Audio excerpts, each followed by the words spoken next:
我本來想要去參加那種比基尼選手比賽，那個是我的夢想。那時候我才剛生完小孩沒有多久，我晚上要餵奶，白天又要重訓、高強度有氧、狂操自己，又飲食控制，結果我整個人就崩潰了。我才意識到說，哇，心理跟身體是連在一起的。剛好又出現了婆婆的那個事情，我那時候就超不想活的。我覺得啊，小孩如果沒有媽媽長大，太可憐了。我怎麼樣也要為他們活着。可是我除了為了他們活着，我找不到活着的意義。我就一直很想要把自己救起來啊。我覺得憂鬱症最可怕的就是你想要好起来，可是你不知道怎麼好。後來真的是我遇到，這裡是只能喝酒的圖書館，一個出租成見、探索未知的地方。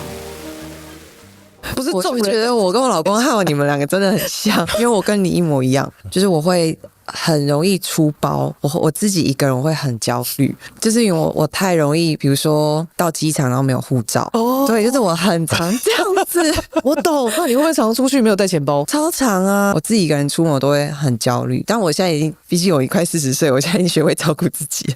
但基本上我本來就是很覺得我不會說我自己是一個生活白痴吧，可是我就覺得如果我不規劃好的話，我會很焦慮。焦慮是你的焦慮的感覺是什麼？就我覺得焦慮它其實是一體兩面的東西。就是焦慮的，我覺得在我身上，我感覺它對我是好的，是我会讓我很有行動力。因為我想趕快去把它解決掉。我的個性是我很焦慮，我就想要趕快，我現在可以怎麼去化解這件事情？因為這件事情讓我焦慮，所以我要趕快去處理這件事情，把它規劃好。所以因為這樣讓我非常有行動力。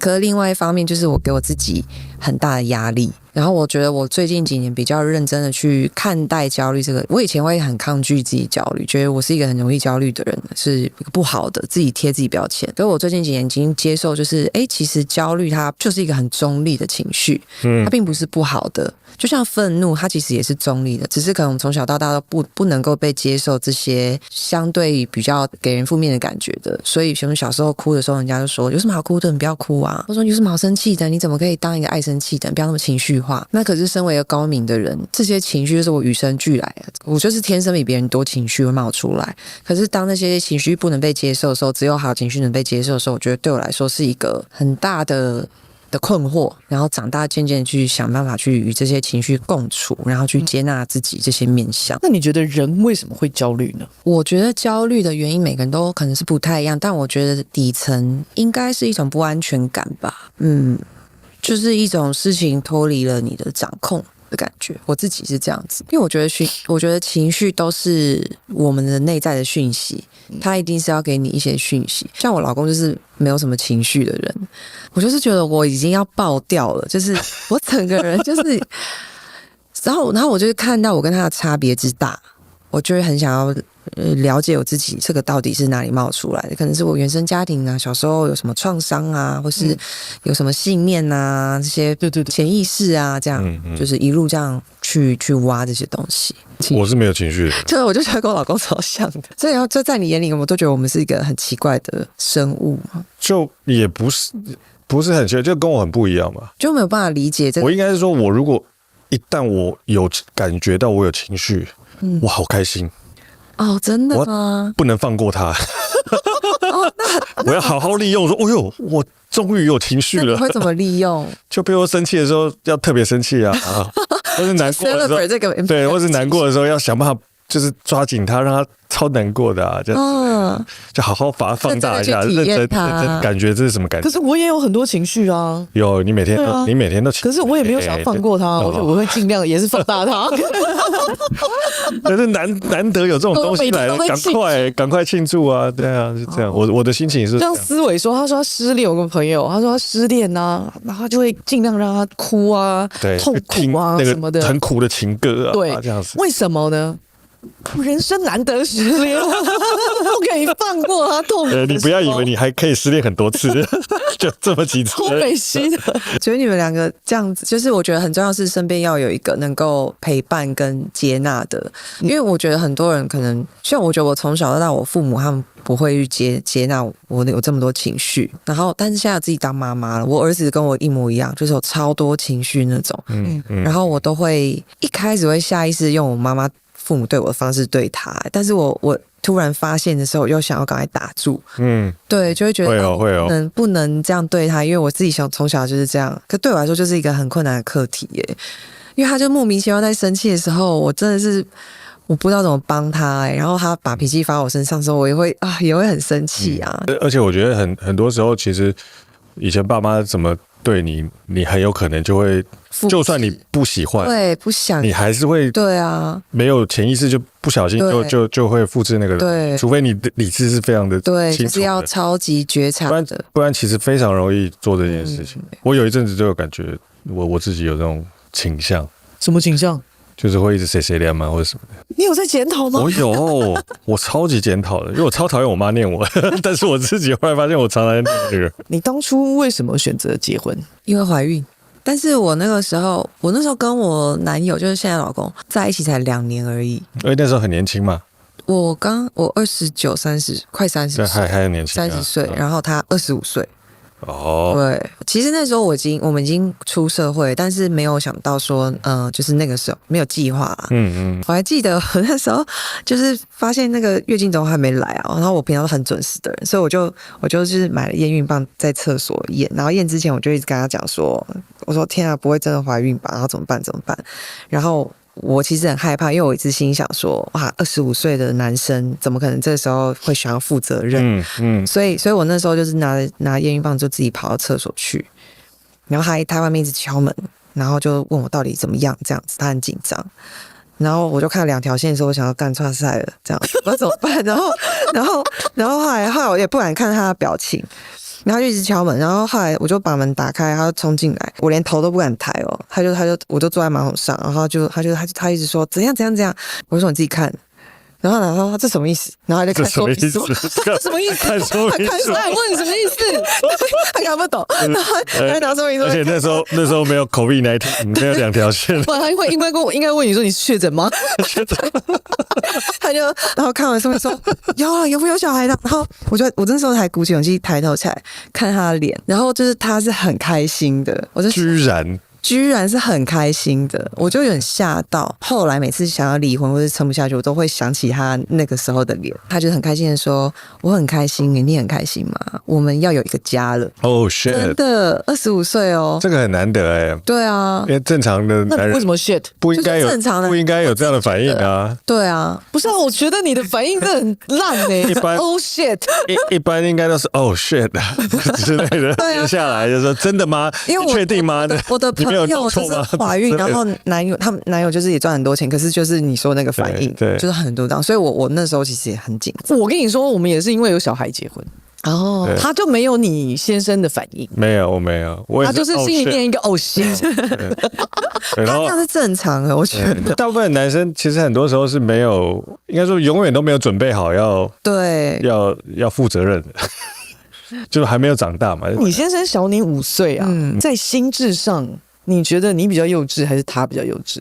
我覺得我們倆都有幼稚跟成熟的地方，哪一個比較幼稚？一定要有一個比較級。我一定會說就是他，還是我？對，因為他不在嘛，所以這樣說他。我怎麼會說我？但是我還是要說，就是很多時候我真的是很幼稚，因為我很多情緒。那我覺得我們兩個很不一樣的地方是，他也是有情緒，只是他沒有，因為他情緒不多，所以他就沒有很多練習覺察的機會。他不像我，就是情緒很多，所以時時都在練習，時時都在覺察。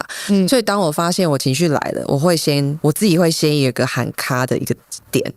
他就沒有，所以當他已經情緒來的時候，他根本連發現都沒有發現，然後他就開始要跟我吵啊什麼的。那個時候他就超幼稚，他會超幼稚到他不知道自己現在說的話會導向什麼結果。但是我會知道。然後我每次他那個狀態的時候，我跟他說：“你現在說的話，你會後悔，你不要再說了。”他就說：“不會後悔，就是你每次都是你這樣。”我說：“對，那你比較成熟是真的。”真的啊。可是平常很多時候，我覺得我很幼稚，就是例如找不到路什麼。對，你在說的這個，或是我覺得我會想要對他鬧脾氣吧，就是有時候真的很累，或是說小孩把我弄得很煩躁，然後我心裡就會覺得他是我一個我可以胡鬧的對象。這樣，我心裡知道說，都一樣40歲的人不可以因為肚子餓就發脾氣。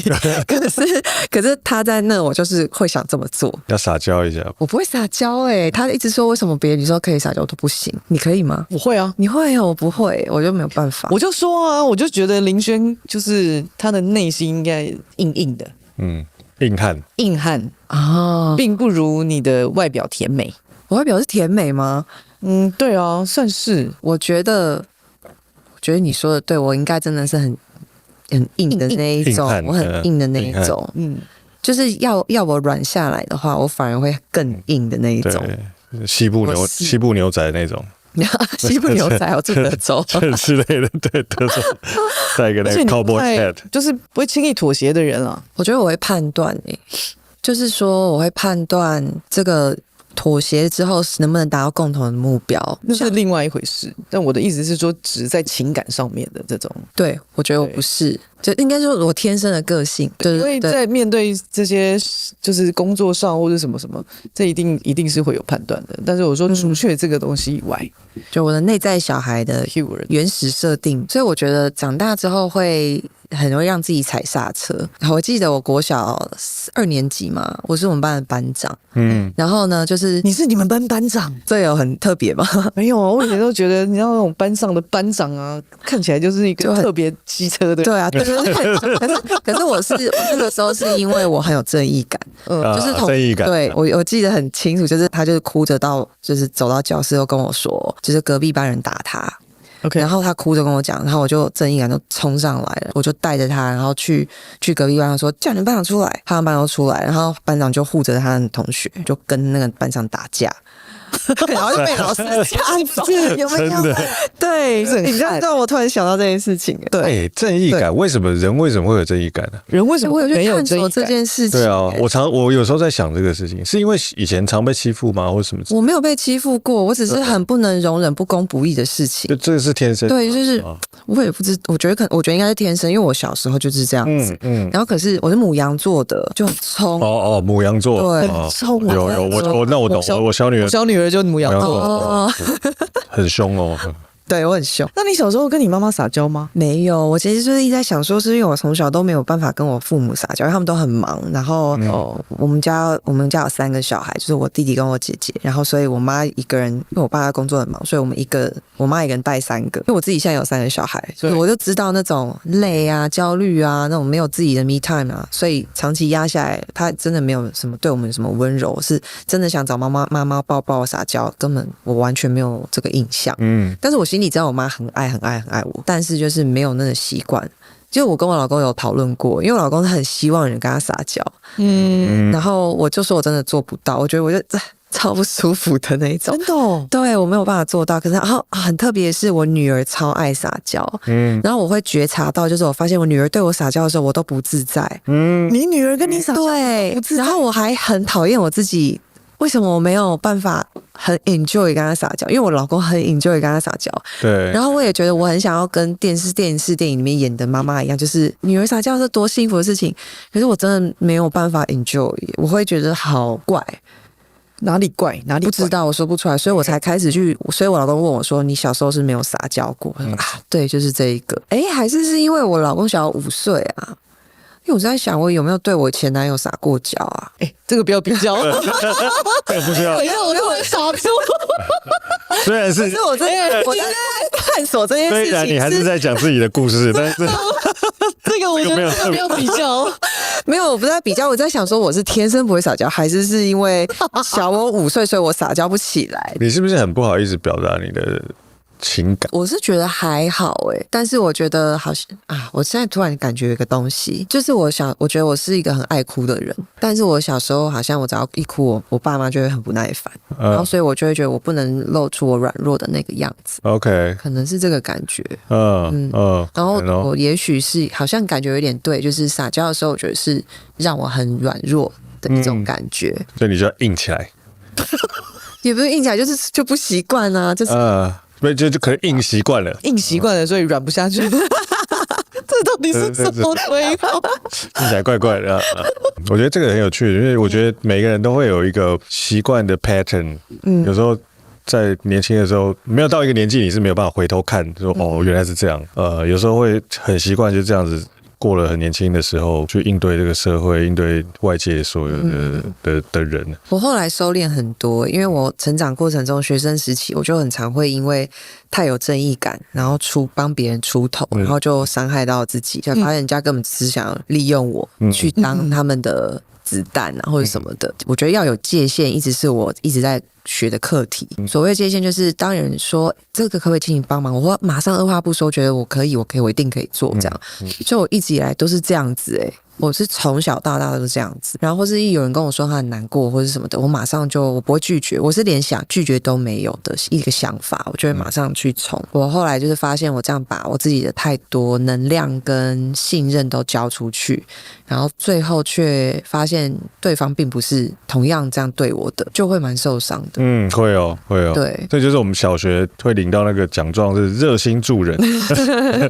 你會不會是因為這樣，所以讓你自己更硬啊？因為其實感覺上你是一個虽然很 tough， 可是你的內心還是很柔軟的啊。我的意思是說，就是心軟啦，我的意思是。對，我是一個超級心軟的人。你說到重點，就是我覺得我的心軟會，就是我覺得我是一個共感很強的人。就是我會覺得一個再壞的人，他一定都有他的苦衷。他一定有他的背景，他一定有，比如說他原生家庭，他父母曾經怎麼樣，所以導致他今天這樣子，他一定不是那麼願意才變成這樣子的。所以當我可能被人家傷害或是也不開心的時候，我都會首先去替別人想，不知不覺就沒有了界限，人家就會一直踩線進來。近幾年發生了非常多事情，我都有體悟到，這個應該就是我的課題。即使是有共感，其實是高敏人，但是還是要有一個保護自己的界限，因為如果沒有界限的話，等於我的各種能量都會一直被发散出去。聽起來你有一個委屈體質，真的，就你會吸引各式各樣的真的牛鬼蛇神來。為什麼？你可以幫我看一下？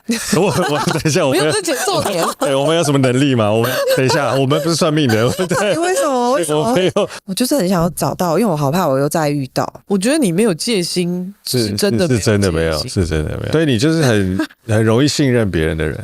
我就是說，我覺得我會一直覺得每個人都有自己的故事跟自己的苦衷，因為我就會幫他們找台階下，找理由。我不覺得是台階下，因為我覺得我自己是，我覺得可能是這樣就是我小時候父母離婚，父母後來復合了，但是他們離婚的時候給我一個很大的一個，算是一個創傷吧，童年的一個創傷。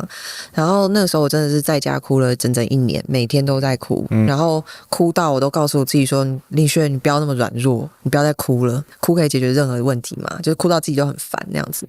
後來呢，就是我就會覺得我要堅強啊！我永遠記得我媽應該不會聽吧？我記得我那時候哭着打電話跟我媽，然後跟我媽哭說：“我真的很想你什麼的。”然後我媽回我：“我想哭哦。”我媽回我說：“她說你要堅強，你不要太軟弱。”這樣。然後我那時候還10幾歲吧，對啊。然後從那之後，我就會一直覺得，我就不能軟弱這樣，你怎麼講這啊？就突然想哭。你不會撒嬌，應該也是這樣吧？有可能。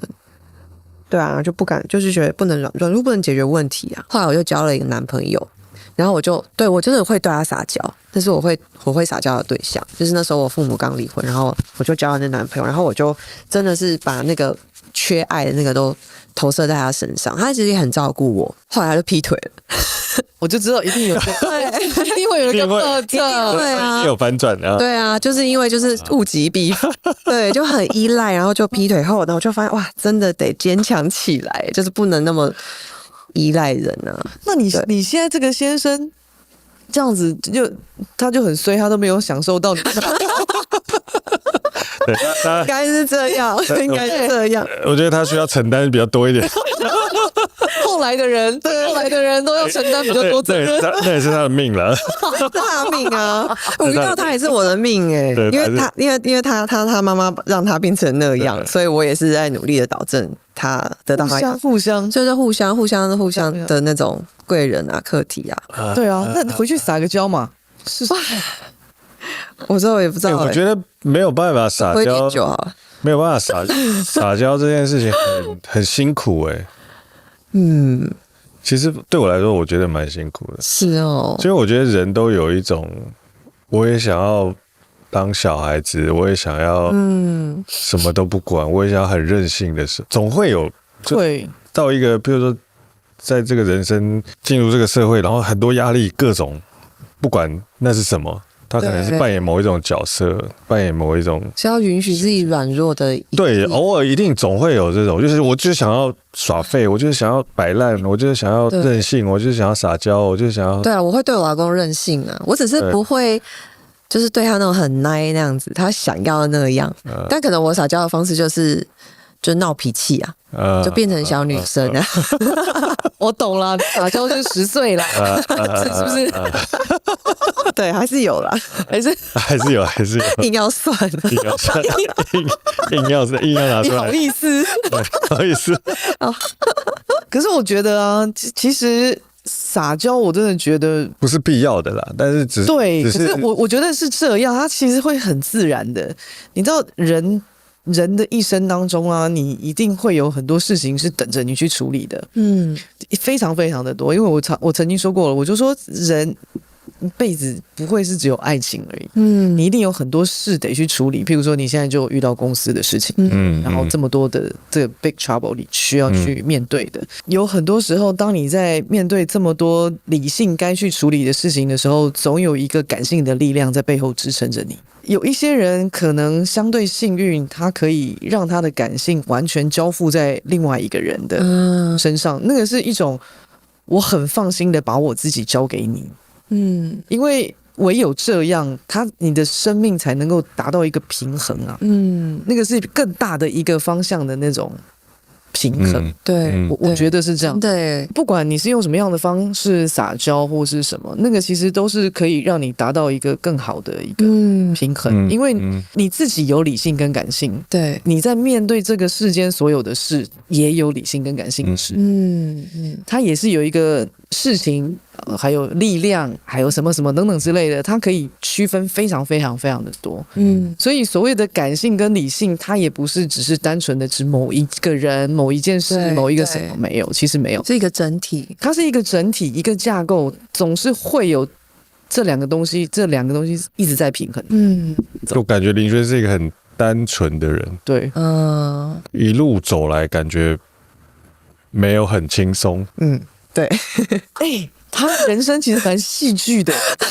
他人生超級戲劇。剛剛我們在開錄之前，他跟我們講那個東西，我都哇，這根本就是韓劇的內容，太酷了，怎麼可以？你跟你老公差5歲，對，一路走來是順利的嗎？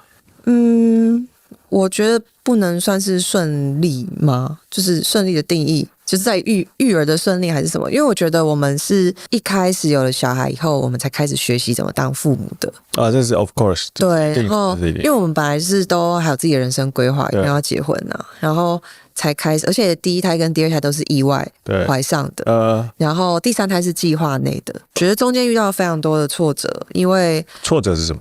挫折就是因為小孩很小，然後我們有很多自己的事情想做，对，就會被那個困住的感覺。对，然後還有婆媳，我老公的媽媽是一個掌控欲非常強的人，在我們交往的時候就很掌控的那種。多掌控？掌控就是會衛星定位。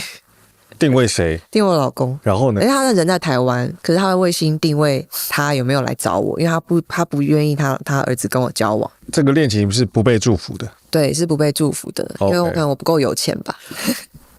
OK， 然後除了衛星定位以外，還有什麼嗎？還有他就是我老公，就是那時候也被他就 PUA gaslighting 很嚴重啊，就是他有老公的 Instagram 的賬號跟密碼，他會用我老公的賬號密碼登入他的賬號，去一些富豪朋友的賬號下留言。留什麼呢？就是這個東西看起來好吃啊，什麼之類的啊，就是你去哪啊，什麼之類的，去哪玩啊什麼的，就是他就是想要幫他社交。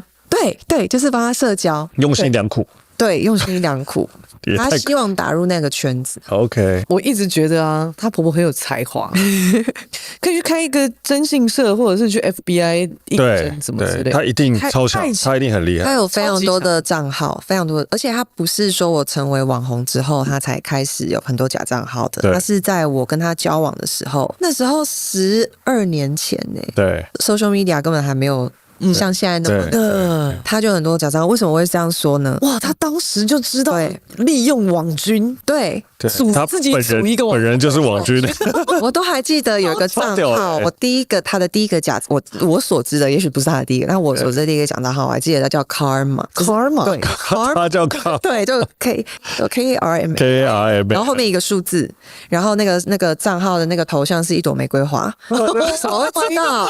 因為那個時候呢，我剛跟我老公交往的時候，他不敢讓他的朋友跟我知道他媽媽是這樣的人，因為他覺得很丟臉這樣。然後所以他那個時候就是我在滑手機啊，我就看到有個好友邀請這個 Karma， 他說不要加那個，不要加那個，不要加那個。然後我就說為什麼？他說反正不認識的賬號不要亂加。然後後來我發現我們周遭的我的好朋友都加了，就是那個人都 send 的那個 friend request 給我周遭的朋友， OK， 他加了我周遭的所有的很多的朋友。然後我老公就說那個是他媽。然後後來又時不時會出現別的賬號，他都會說這個也是我媽，那個也是我媽。為什麼他知道？為什麼他知道？他知道他媽會設計這個，比如說頭像是放這個的那個，或是說會說什麼話，留什麼？對對對，他知道，一看就知道。對，他一看就知道。有一個套路，對。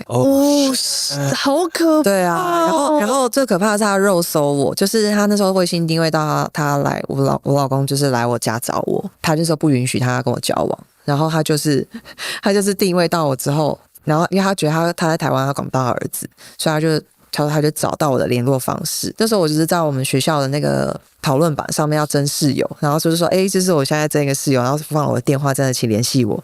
他就超厲害，肉搜到那個 UTD 也是全英文的嘛，然後就全部找到了我們的那個討論板裡面的我的那個留言，對，然後就找到我的電話號碼，加了我的 Line，OK， 然後狂罵我。他說：“你老牛吃嫩草啊，比你小5歲你也要吃啊！然後你是不是什麼？就是你，我已經忘記了。反正他就一直狂罵我非常多。我只記得他罵我老牛吃嫩草，因為我很在意。很在意，所以我還記得，怎麼那麼簡直？沒有，因為事實是老牛，對，事實我不能否認的。拋棄，這個是不能否認的，這個是最氣的。對，笑死！我今天在看林軒在知識衛星開這堂課，這樣聽完他的故事以後，我覺得這堂課一定要去上。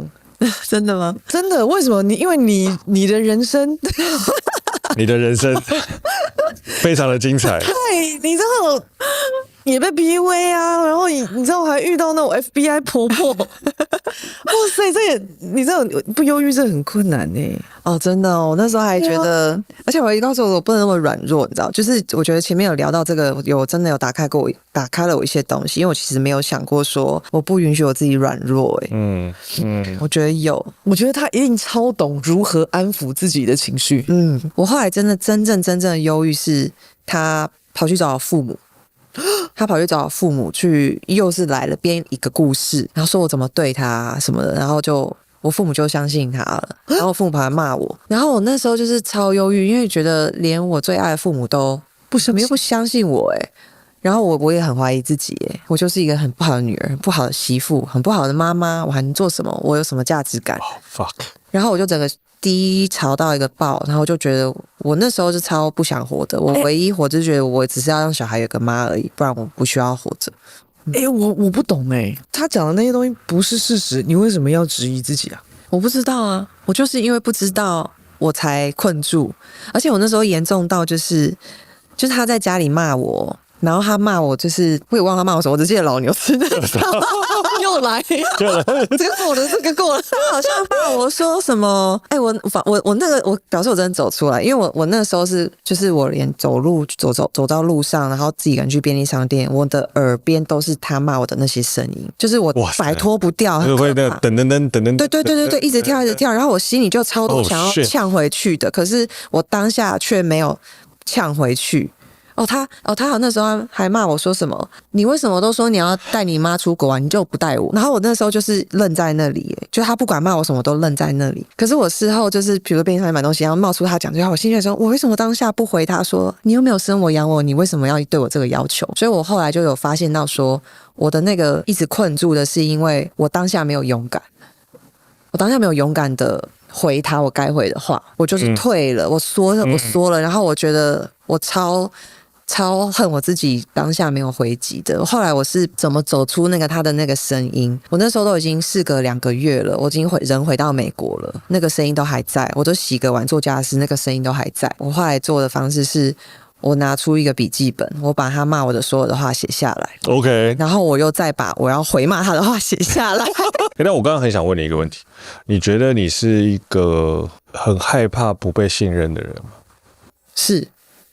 我覺得被誤會感覺好糟糕哦。那你相信你自己嗎？我每次在遇到困難的時候，就是挫折的時候，我挖到最後，我都會覺得啊，我因為我不夠相信我自己，才會陷進去。可是你現在問我的時候，我會覺得，我很相信我自己啊。可是每次我挖到最後，情緒的背後是我不夠相信自己，所以我也不太確定這東西是哪裡冒出來的。你小時候你的爸爸媽媽對你嚴格嗎？非常的嚴格。所以你小时候功課好嗎？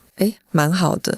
那你如果考試考不好，他們會罵你嗎？不會罵我，但是考得好他会很開心。那時候我爸爸就是常常在國外出差，然後很少回家。然後只要回到家的時候，我如果是第1名或第2名，他就會很開心。我是覺得我想讓他們開心。你覺得你是會想要討好其他人的人嗎？是，我是討好型人格。就是我後來就是因為我是說我最近發生這些事情，我就開始一直去看，說我為什麼會討好型人格。對，我才發现我是討好型人格。討好別人是為了讓別人喜歡你？也不，我覺得我不是，不是我沒有想要讓人家喜歡我。我覺得是要讓別人開心。我已經那個東西已經深到，就是不是為了別人，不是為了自己，而是一個習慣了。但是一個習慣，他覺得完全沒有目標。我跟你講，我現在人很多時候做很多事情，其實是沒有什麼沒有意識的，天生設定吧，就是只是覺得說大家都開開心心的，是很舒服的這樣。我覺得啦，其實你根本就不害怕衝突，但是你又很害怕衝突，本質上他根本不害怕衝突。我覺得感覺比較像是，我覺得我長大了，我成熟了，我可以不用透過衝突來解決問題。所以當衝突發生的時候，無意識就先停住吧。先去吸收一下什麼狀況，因為搞不好是我的錯。搞不好不是事情看那樣子。我會覺得我剎車回去想一想，因為我覺得我小時候就是那種直接跟他吵架，我都去打架了。對不對？我是連事實上發生什麼事情都沒有去釐清，我就去打架了。不是有提到說我後來我前男友劈腿嘛？他劈腿这件事給我很大的反思。就是一般人就會覺得劈腿就是錯嘛，劈腿就是渣男嘛。可是他劈腿之後，反而讓我思考了非常非常多所有的前因後果。就是因為我父母離婚，然後因為我太依賴他，我們之間發生什麼事情，最後他劈了腿。就我不會直接去看一個劈腿是錯的，而是我是先直接回溯全部，然後我在這個點他劈了腿之後，我可以做什麼選擇，再重新試試看我們的感情。他劈腿完之後我原諒他，我們還在一起2年，然後2年後我是確定了跟你劈腿無關，我也改變了我自己要為自己負責的個性了之後，我們就是不合。那個時候我覺得我跟你分手，我甘心了。不然你因為我的依賴而你劈腿，這樣的分手我不甘心。我覺得我沒有做到最好的自己，然後他也沒有成為最好的他。所以後來就是你知道，很多人就愛罵他劈腿，或是骂我原諒啊，或是說我在跟他在一起的時候我很依賴他，常會跟他鬧脾氣說，現在半夜12點我想要吃滷味，你就是去給我買來。然後他的朋友就會覺得說，你怎麼交一個這麼鬧的女朋友？然後可是我心裡知道說，因為我心裡有一個很缺的東西，然後他可以幫我補到。就是什麼？你缺什麼？就是我父母的那個照顧的愛。因為那時候剛離婚嘛，所以我覺得我都知道為什麼會這樣。也許表面上看起來不是一個好的東西，可是它都是有個前因後果的。是，我覺得我就是因為這樣，所以我一直到越來越後面，我就會覺得這件事情的發生，我得先去想通前因後果，我就不會那麼快的在一個當下那個點就整個人衝出去了。這樣。以前你爸媽有一段時間情感不是很好，吵架的時候，你會怪你自己嗎？會啊。你會說，會不會我做什麼事情之後，爸媽就不會吵架了？會一直想，如果我很乖啊，或如果我怎麼樣、啊？對，如果对，如果我做了什麼事情，為什麼你會這麼想？就我覺得小孩可能都會，因為我現在自己有小孩也是這樣子。比如說我跟我老公吵架，然後我小孩就會來，我真的有遇到過他們跟我對不起。他說因為我們今天不乖，讓你心情不好，所以你跟爸爸吵架。真的，小孩會習慣，小孩會，小孩的世界是把自己放在宇宙的中心，他會覺得所有事情都是他我可以理解，因為小孩能做的不多嘛，他就會覺得我希望爸爸媽媽好，我能做的努力是什麼？我是不是可以努力不要讓爸爸媽媽生氣？对，就已經是我能做的努力，所以他們反向就會覺得是他的問題，他的問題。但我之前就是很嚴重，是跟我老公是真的吵，就是很大吵的那一種，我們想關在房間吵，可是。就小孩子會聽到，吵完後我們都會很刻意的去小孩面前牽手，就是我覺得我們很刻意的，對，因為就是覺得要跟他們看到我們很維持一個表面的平和。也不是，就因為我父母就是那時候離異的時候，就沒有讓我看到說吵架跟和好的那個，就是讓我覺得是一個正常的東西。他們讓我心中有個在感情上有個信念，就是不合就分啊。然後，所以我以前在交男朋友的時候，就是很容易一吵架的時候，那不然就分手。然後人家就會說放棄這樣，對，人家就會說你就是一個愛把分手掛嘴邊的人。可是對我來說，這本來就是這樣的，因為我父母就是這樣。所以我不是故意要拿分手來威脅你，而是我真的就是認為我們就是可以分手啊，不然要怎麼解決呢？因為我跟你個性就是不合嘛。覺得那個是 dead end， 就是對，死胡同。对，因為我覺得連我父母我都有3個小孩都可以分了，那我跟你也沒小孩，為什麼不能因為個性不合分？後來真的是我遇到我現在老公，他就是那種打不死的蟑螂，就是死不分。他就會一直說我跟你之間還有愛，怎麼可以分？我們一定可以再改的，我們一定可以再磨的。他就是完全的沒辦法。我跟你講，他超級成熟。就是想要變，我們必須要幫他加一，對啊，他加分，加一，他就是這樣加分。我們現在到最後，我們今天這一集錄啊，我看他可以加幾分，他就比我多10歲這樣。真的，我覺得你現在居於這個教育，你目前教師對。但我覺得蠻好玩的是，因為其實我覺得每一個人他原本總是會有一個成長的過程，然後不管你成長過程是怎麼樣，你就慢慢的往前進一步。然後我今天看到林軒，我覺得他很勇敢，我覺得他很勇敢，因為他遭受的委屈很多，就是無微不微，各式各樣的，不知道哪裡来的。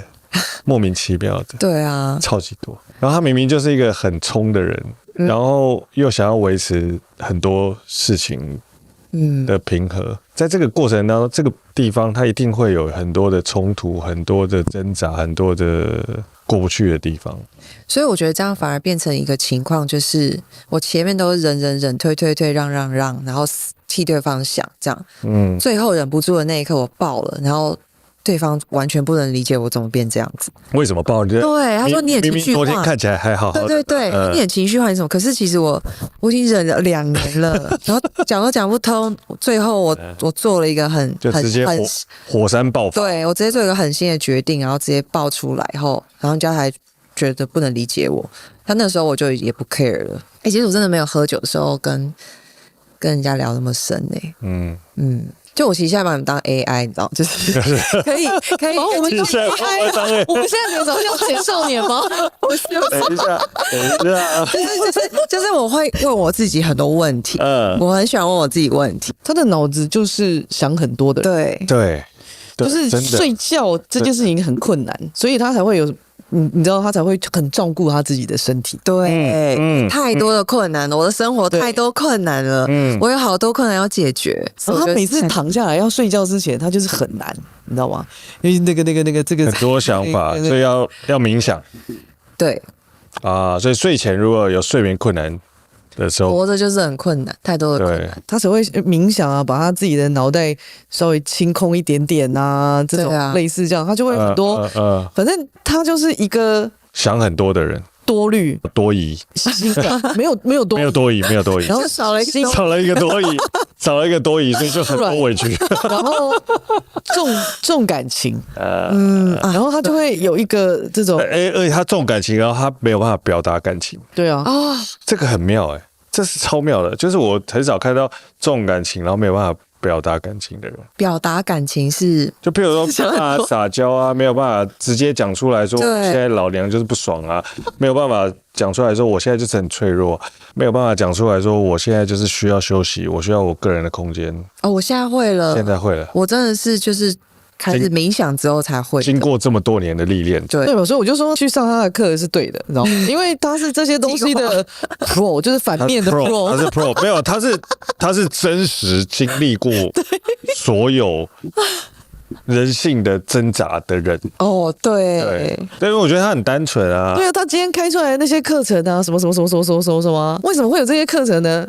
因為他都是 pro， 他都是親身經歷過，我相信這件事情，因為他看起來就是很單純的人，然後他一直不停的過關斬將，把他自己身邊遇到的所有的困難、所有的委屈，然後一直一關一關的去，先不管說為什麼變成這樣的人，或者說為什麼會委屈，但他一關一關的在打怪。對啊。想辦法把自己打怪的感覺變成一個更厲害的人。就是因為我在低潮嘛，然後就剛好是一個時機在做這個課程，我就告訴自己說，我現在就是在做一個記錄，就是比如說我今天很低落，然後但是我剛好我媽拉我一起做一個瑜伽課，然後我在做瑜伽的時候突然感覺到一些什麼，覺得好像身體釋放了些什麼，然後隔天好像就比前天還好一點，我就趕快做筆記，我今天能量的改變是什麼？因為這個運動，這類型運動改變了什麼？然後我這時候做了什麼類型的冥想？什麼就是一做筆記，因為我覺得可以把它變成一個工具，放到課程裡面。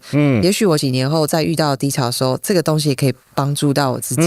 有這個我相信我是抱着這個感覺，因為我覺得身體跟心理其實是有很大的關係，對，非常大的關係，對。就是大家都以為心理的，不管是現在大家把所有的問題都疾病化嘛，對，就把所有東西都變成一種病或什麼，但其實很多時候它不見得真的是病，對，它有可能是因為我們現代人生活，就都坐在椅子前面，對啊，然後右手用的滑鼠，左手按的鍵盤，這樣就會造成了，比如說筋膜緊繃，筋膜緊繃，然後身體非常多地方是你是黏住的，然後你有很多能量啊是不能釋放的，你直接影響的荷爾蒙，荷爾蒙就影響的情緒，就全部連在一起。我之所以會這樣，就是我有健身教練證照，我本來是想要考，我本來想要去參加那種比基尼選手比賽，那個是我的夢想，因為我那時候就是健身，知道肩膀要練很寬，就是屁股要練很翹，腰臀比啊，然後就是要健美那一種，倒三角的，对，然后那時候就是很認真的在執行這一課表，然後飲食就超認真，可是那時候我忽略一件事情，就是我是一個人，我不是機器人。對，因為那時候我才剛生完小孩沒有多久。然後呢，我就因為這樣狂逼自己，因為我那時候考完教練的時候，我就覺得這是一個身體的科學，我都已經學會了，我只要按表操課，照着這個食譜吃，照着這個表運動，我就能去比賽啊。理論上應該可以弄到一個，不只是理論上，我在有小孩第一胎、第二胎以前。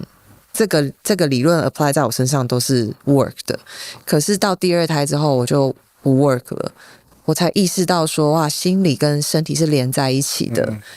因為那個時候就是第二胎出生的時候，然後老大他其實也是高敏的個性，然後老二是身體敏感，老大是心理敏感，然後他們一個每天都在哭，因為一個身體過敏哭，然後一個是高敏在哭，然後呢，我晚上要餵奶，白天又要重訓、高強度有氧，然後什麼的狂操自己，然後又飲食控制，完全沒有在管我心理狀態哦，我就覺得我全部按表操課，只要安排好所有時間管理，我就能夠完成所有的事情，然後結果我整個人就掛掉了，就崩潰了，然後剛好又出現了婆婆的那個事情，然後我整個崩潰，又超想離婚，然後又遇到疫情，連出門離婚都不行，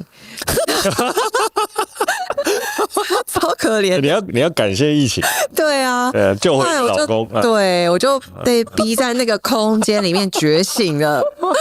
我真的是覺醒了，那是我最憂鬱的時候，我就關在房間裡喝酒喝了2個禮拜以上啊。這就2個禮拜是我老公說的，因為我一個沒有時間概念，只覺得就等時間過去啊，沒有人想活，就很絕望的事，很絕望。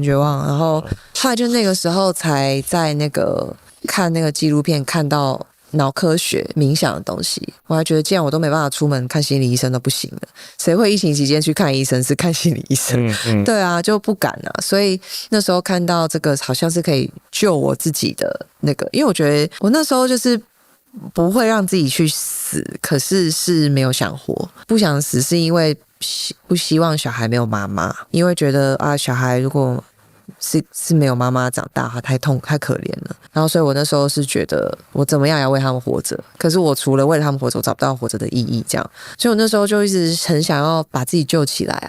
可是我覺得憂鬱症最可怕的就是你想要好起來，可是你不知道怎麼好，就是你不管什麼，旁邊人說加油啊，你就不要想太多啊什麼的，我就覺得我沒有在想太多啊，就是那些想法自己冲到我腦子裡，我要怎麼辦？對啊，我能怎麼辦？然後後來就是發現說，冥想這個腦科學是可以讓你從過去跟未來，那是左腦的工作，可以切換到你的右腦，是可以讓你在當下去感知的這個。然後我就覺得，不然我來練練看，因為我現在練健身是身體的科學。然後那時候就覺得，不然我來試試看這個腦的科學。我就是因為這樣才開始進入冥想的世界。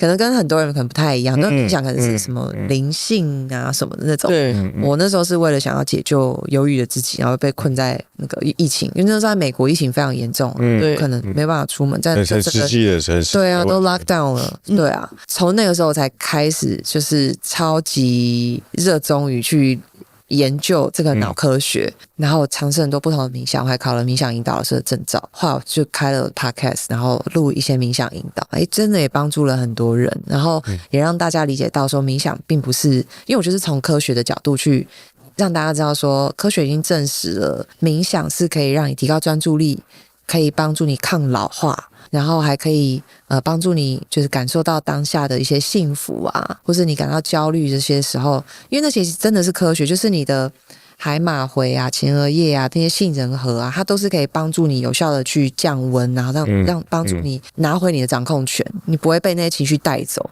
因為我就是一個很多很多情緒的人，當我開始冥想了之後，好像把那個大腦那個地方都打開了，所以我知道了，課程才會這樣設計。我懂，我知道這個課程適合什麼樣的人，適合情緒很多但不好意思發出來的人。我相信有很多的人是情緒很多，但是很不好意思弄出来的人，就高敏的人通常都会很那天看你的接受 MBTI 是 INFJ 啊，因為 J 的人就是比較符合學校的教條，对，所以有很多人是相對比較乖，但是他情緒其實很多的人，我覺得这樣的人是非常。所以你的意思是說 ，MBTI 如果是 INFJ 就很適合去對，非常適合。OK， 我覺得或者什麼，或者什麼結尾是 J 的。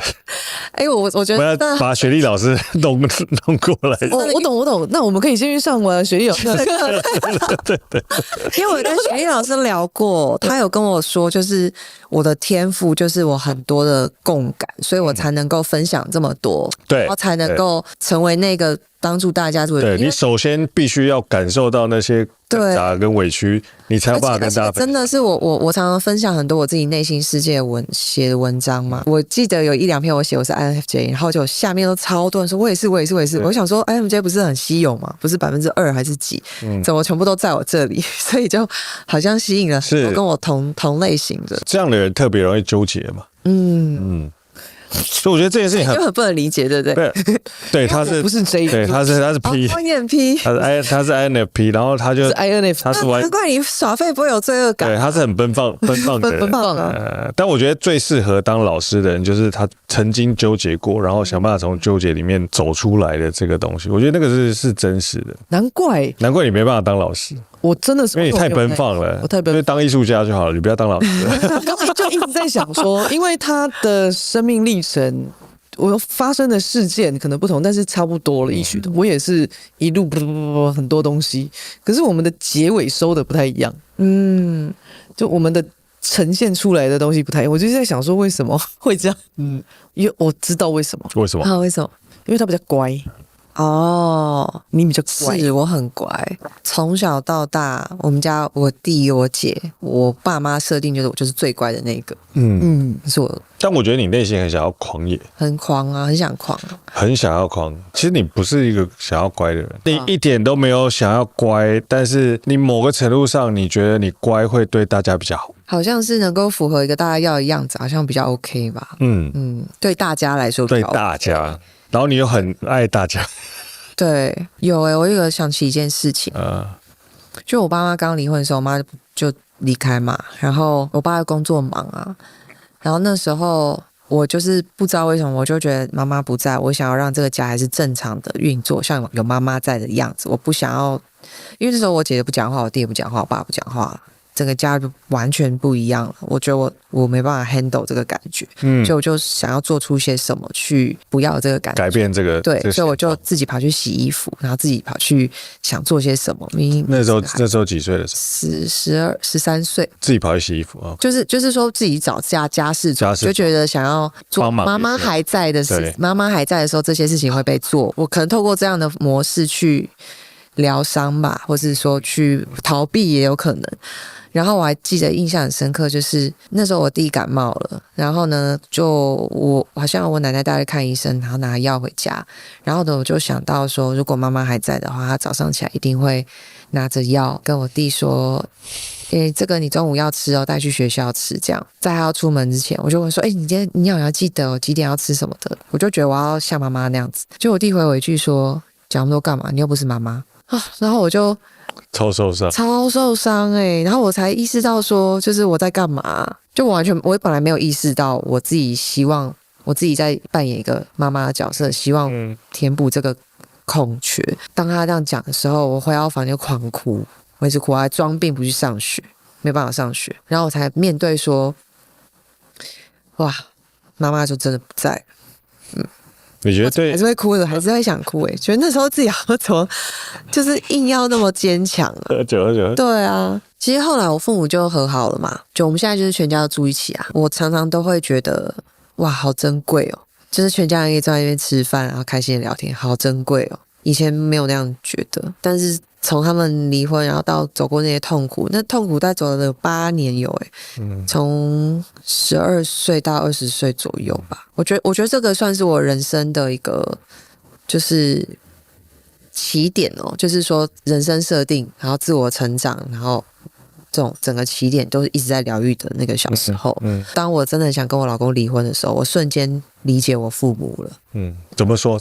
因為那個时候我爸跟我媽就是有爭執啊，然後我之前會覺得我很不能理解，說為什麼你們會離婚？為了小孩，如果你們沒有離婚的話，我今天不會這樣。我就曾經很怨啊，很恨啊，很怨恨，各種。對，可是當我那時候真的很想跟我老公離婚的時候，哇，我突然完全能夠換位站在我父母的立場上，因為我就是這麼痛苦啊，我這麼痛苦，我没有辦法一個好一個家庭的環境，我都不快樂的，我怎麼能夠給你們愛？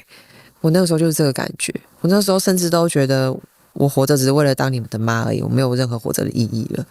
說不定離婚我還比較好，所以我那時候瞬間都懂了。所以我覺得人生蠻神奇的，就是畫一個圓，就是讓你理解全部的事情了，也更認識自己，然後就療癒了當下那個解不開的結。其實我剛剛很想問你一個問題是，你在跟你弟弟的那一段，你有跟你弟弟聊過嗎？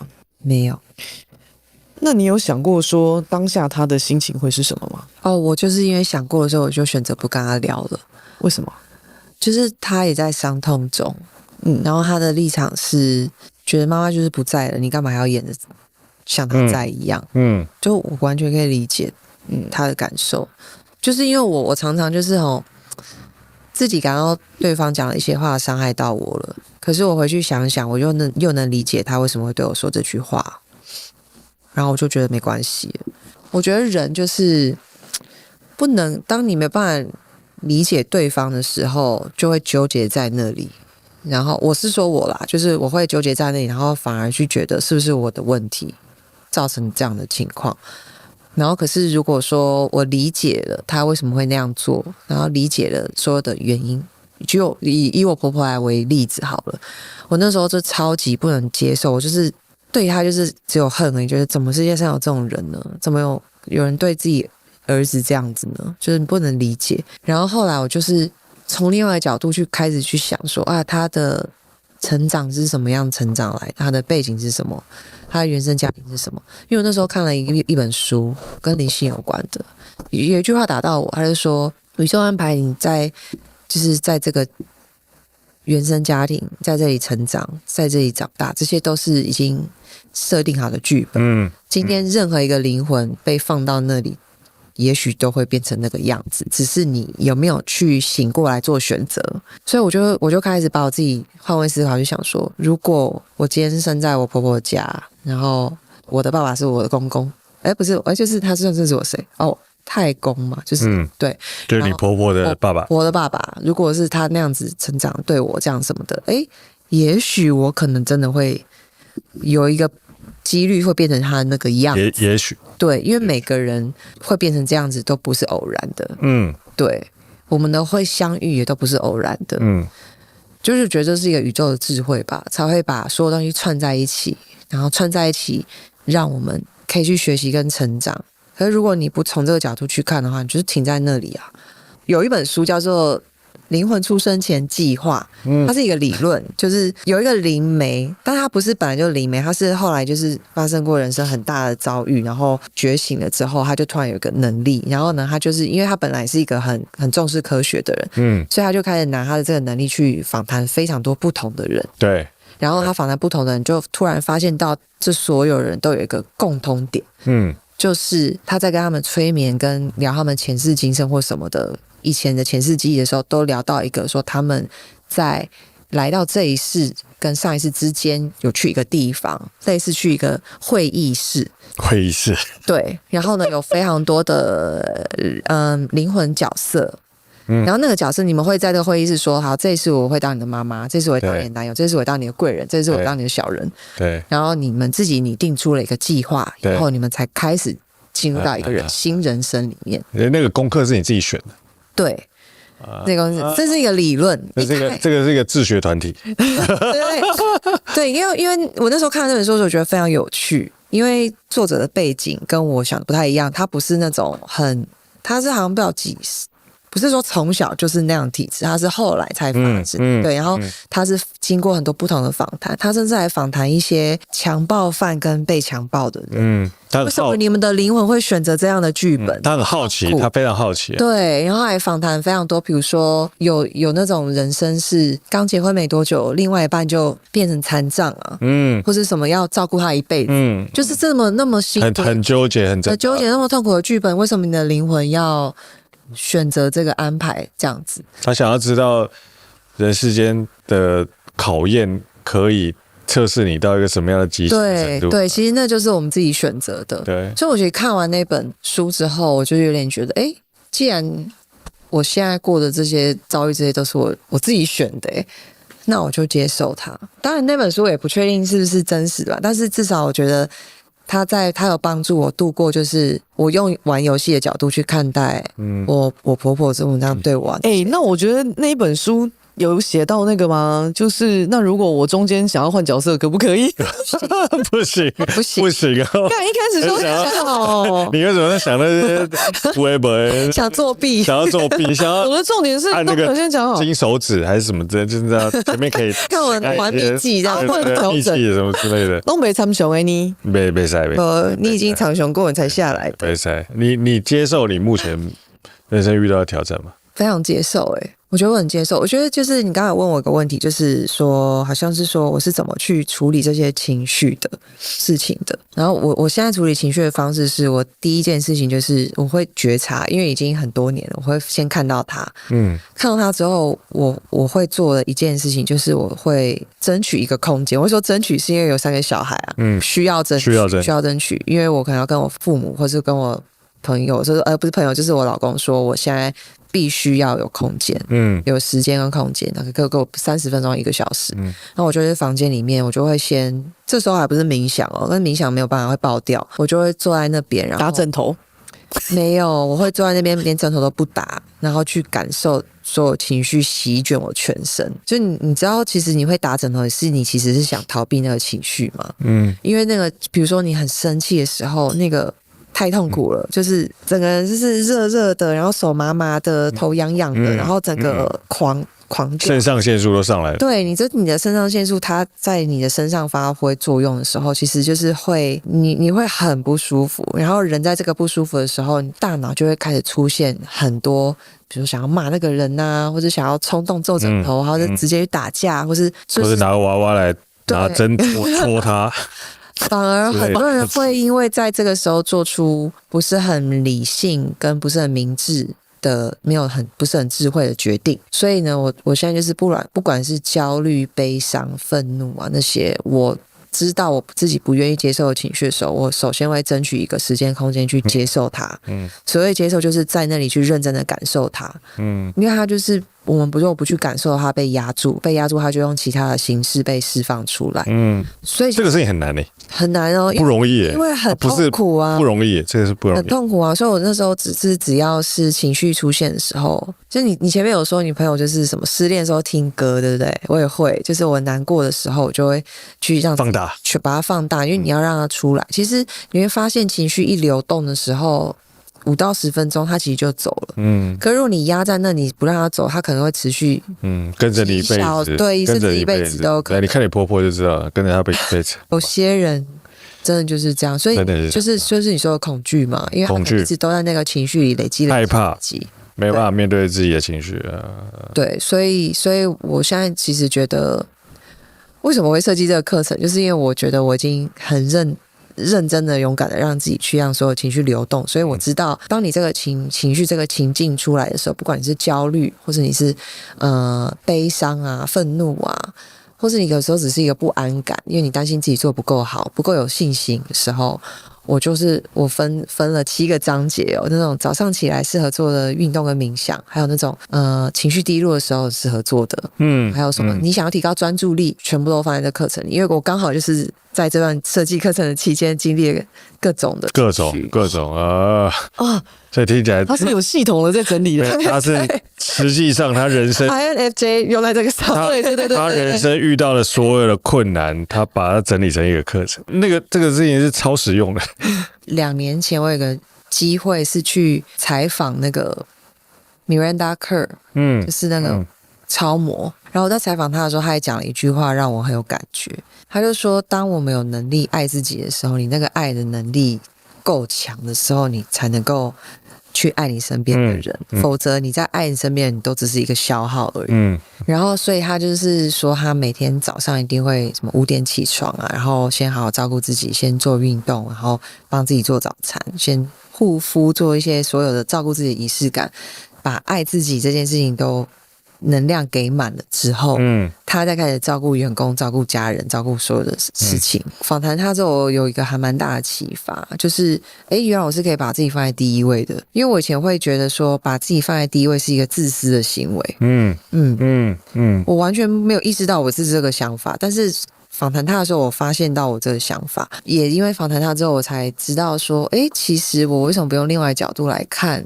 就是這個不是一個自私，這是把你自己照顧好，你才有能力去愛身邊的人。所以我覺得我也是這2-3年開始去學習到說，要好好的愛自己，才有辦法愛別人。對，我覺得這件事也蠻好的，是因為其實我覺得，如果你想要照顧你身邊的人，如果你想要給予這個世間更多的愛的話，我覺得那個是順序的問題。最應該做的事情是自己先把自己照顧好。對。我覺得唯有你自己處在一個最平衡的狀態、平衡飽滿的狀態，你才有辦法去告訴其他人，你才有辦法去影響別人。就是愛自己這個東西啊，就是一開始可能會覺得說，可能就做指甲、做頭髮，然後做一些喜歡的事情，就是愛自己。對。然後後來我就發現說，愛它其實是一個頻率，它不是一個行為。對。它是一個，比如說你看着你的小孩的臉，就是。你就一個一個感受升起來，這個頻率就出現。就是你看你的寵物，看你一個 baby 的照片，就是一個愛的那種升起的感覺。然後，可是我們一直沒有用這個頻率去對待自己。我真的有這樣測試過，就我照着鏡子，然後看我有沒有辦法愛這樣子的人，愛這個鏡子裡自己，我就發現好怪哦。對，我覺得很怪。你會有這個困難？我有這個困難，就是當那個我採訪Miranda以後。他跟我說要愛自己，然後我真的是照着鏡子，然後去看我沒辦法愛自己。真假的？对，然後我才發現就是我愛自己好像沒有那麼簡單耶，因為我一直都在消耗自己，去符合身邊的各種期望。可是你想做這件事，我想啊，可是有時候會過了頭，就是一直在為了讓別人快樂，可是自己反而沒有那麼快樂了。就是他們有到一個平衡的地方了，因為為了讓別人快樂，我已經消耗到自己已經就是你說沒有能力了，能量已經不足以全然的都送給身邊的人，然後完全沒有留給自己。对，然後我自己後來找回自己方式，就是真的就是運動、冥想，然後還有可能透過飲食也算，因為我一段時間就是很憂鬱的時候，我真的每天只想吃泡麵，然後你就會發現說，你吃那些東西的時候，身體就是不舒服，然後就運動也沒有身體很沉重，整個人就不對勁。然後後來我那時候有一段時間我還蠻嚴格的吃素的，因為動物性的荷爾蒙啊之類的，然後我才發現整個身體變輕盈啦，不要吃一些加工的東西，身體的那個發炎的那種反應降低之後，我發現身體跟心靈的連接更容易連接了，然後就覺得那個時候好貼近本我的感覺，貼近自己啊。對。你覺得你人生最大的課題是什麼？我剛閃過第一個就是相信自己耶。雖然我現在說不出是什麼，但我還閃過的還是這個，因為當發生一件事情的時候，我還是會先站在別人立場想，然後懷疑自己是不是哪裡不對了，一直都站在很友情的第三人稱，对，回來看自己，对，然後會忘記回到自己，就算你其實是一個很強悍。对，想辦法要爭取，对，你可以。所以發生一個狀況，就是我看完了一整招，然後回到自己的時候就開始生氣了，開始強悍。你氣的對象是誰？自己啊，氣自己怎麼可以這樣被欺負吧？你愛你自己嗎？我就是分析到最後，我發現我其實沒有很愛我自己，所以我才會一直去學會愛自己。因為我覺得真的很愛自己，也不會一直去說我們要愛自己，我們愛自己，不會去講這個。可是我不管是在我的文章、我的 podcast， 我都一直告訴大家我們要怎麼愛自己，就是因為我發現我很不愛自己，所以我相信有很多和我一樣的人，可是卻不知道怎麼辦，所以我才會一直去講這件事情。所以我知道我是沒有那麼愛自己的人，所以我一直在學習，每天都更愛我自己一點。比起我看着鏡子的自己跟我的孩子，我超愛我的小孩。我知道我的愛太多了，可是我沒有把我所有的愛就是給我自己，現在還是沒有，做不到，不是做不到，我練習。因為我在寫課程的時候，我就是開始去看很多書，然後去學會設立邊界這個東西。然後我就是讀到一個，就是覺得哇，設立邊界真的好重要。然後我就真的把這個設立邊界的方法寫在了某一個章節裡面。我寫在了產後媽媽的那一章節裡面。因為在產後的時候，你很容易你憂鬱的時候，自我懷疑、自我價值低落，然後又因為什麼婆媳或是新成員加入，然後多了很多新的婆家的人際關係，就會變得很容易沒有界限。所以我就連這個我都把它放進去，就是因為我現在真的是度過這個低潮中，發現到沒有界限這件事情對我影響真的非常非常大。对，我覺得產後很容易了，對，非常容易，因為我覺得產後你要扮演很多新的角色。对，為什麼我會這麼說呢？就是我以前覺得是不是因為我父母對我嚴格我才這樣，可是當我生了小孩後，然後我看我的3個小孩不同的個性，我發現這真的是天生的。因為我大兒子就是一個對自己超完美主義很嚴重的人，他就是會那種學校給他一個作業，然後叫他畫一個足球場 football 的一個足球場，然後他回到家畫了以後，他就是因為有一條線畫歪了，他就想要整張撕掉，他不想畫，他就是不想要完成。可是他又很糾結，是說如果他撕掉的話，就是怎麼辦？他沒有辦法交作業，他有情緒想發洩，可是他又沒有辦法解決後續，他就糾結在那裡，然後痛苦到就是對我們拳打腳踢。對。然後我就是他只是想要完成一個很好的作業，對，他就是覺得不夠完美。然後那時候就是我女兒還有我跟我老公，就是說沒有關係，我們把這條線改成那樣子。然後我還去找那個 football 的的 picture 給他看，說，你看這個球場正常是長這樣子的，我們可以把這個地方改成一個數字啊，你畫歪了也沒有關係。他就是死都不接受，他完全不能接受。那你接受嗎？我超接受啊！你对你自己有接受嗎？我就是說到重點了，我就發現如果是我的話，我也不能接受。我覺得你沒辦法接受。對，為什麼你對你自己要求這麼追求？所以就是天生的，因為你看，我以前會以為是我父母要求我才不能接受，可是今天我对他超沒有要求，我還一直說沒有關係啊，當最後一名都沒有關係，你不管怎樣，媽媽都是最愛你的。所以你接受你自己嗎？現在？我現在就是透過他們以後，我才練習我要接受我自己，因為我才發現說，我不管我什麼樣子，我都是值得被愛的。我為什麼要一直堅持那樣要那麼完美？就是我覺得生了小孩後，我自我成長非常多。喝一杯，喝一杯，喝一杯，好累，好累。你覺得生很多小孩最累的事情是什麼？還有對我來說，我覺得最累的就是我不要讓他們感覺到偏心，因為我对他們都一樣的愛。說到我生3個小孩的初衷，就是我有個姐姐一個弟弟，然後那時候就是我那時候自己想離婚的時候，我爸爸、我媽媽、我姐姐都支持我離婚。因為他們看我太痛苦了，他們覺得就是你這個婚姻不行，然後有那個婆家不行，就是你就是離婚好了。我爸爸所有的客觀條件都不 OK， 對，都不 OK， 他們就覺得叫我離婚。然後是那時候是我弟弟平常很少說話，可是他就是那個時候他就突然把我拉到，因為我們有去錢櫃喝酒，然後他就把我拉到廁所去，就跟我講說你不要離婚。但他很少跟我講这種話，可他就是跟我說，你想想我們小時候爸爸媽媽離婚我們什麼感覺？他就要打到我，然後我就因為這樣我就開始去想非常多事情，然後去想我還有沒有繼續經營這個婚姻的可能性？不然我本來是覺得不需要啊，你就直接放棄，直接放棄啊，因為連我父母我姐都說就都支持了。然後所以我弟这樣的話，他講那些話讓我開始去想其他的可能性了。我從來沒有想過說我弟會說這些話，可是我弟甚至是哭着跟我講的，所以表示其實離婚這件事情對小孩的影響真的是很大。也許我在我的世界裡覺得很痛苦，但對你來講，你現在後來沒有離婚到現在，我很感謝我弟弟。你覺得這個所有的東西是值得的嗎？是非常值得的。為什麼？我學會了愛跟被愛。因為我覺得我那個時候執意要離婚，是因為我還不知道有什麼其他的方式可以突破這個困境。對。然後我弟弟那時候提醒了我，所以我後來想要生3個，就是因為我覺得3個人可以開會討論事情，可以投票。然後我重點是我想要說，就是如果以後我跟我老公都死了，然後這個世界上就是有3個是我教出來的信念，是我教出來的價值觀、家庭觀，說的，他們可以互相扶持，然後我們可以彼此支持着彼此。我很重視，我要讓他們不能互相的去比較啊，或是覺得為什麼媽媽對他比較好，然後因為小孩很容易誤會嘛，很容易扭曲嘛，所以我就是會很重視我。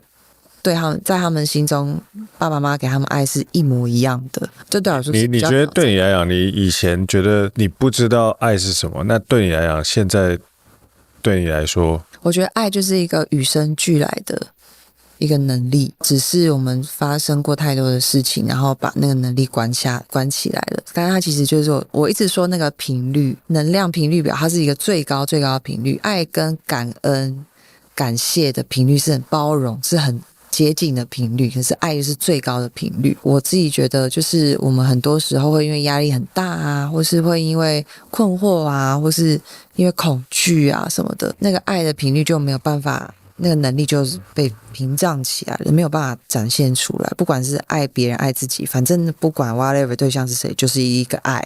如果你是一個沉浸在這個愛的頻率裡面的人，你每天都會感受到非常多的幸福。你看眼睛看出去的所有東西都是好的，都是快樂的。可是我就覺得很多受過傷的人，像我自己，我就受過傷，所以我就會某個層面會去保護自己那樣子，然後就會關閉自己被愛跟愛人的那種感覺。尤其是我媽媽離開的那幾年，因為年紀很小，然後我就是都躲在被子裡哭啊，然後就覺得為什麼媽媽她是不愛我嗎？她愛我她會離開嗎？可是不对，我知道她是愛我的，就是我每天都會一直心裡問所有的問題沒有答案，所以我對愛非常的困惑。所以當我後來交了男朋友，男朋友說愛我，我也沒辦法相信，因為反正你再怎麼愛我，你一定還是會離開我的，連我最愛我的媽媽都離開我了，所以我不知道愛是什麼，所以我才會說我現在老公救了我，不管我怎麼說，我就是恨你，我超恨你，你把我害成這樣子，你媽把我弄成這樣，就是我對他說過很多很多的氣話，情緒上的話，可是他就是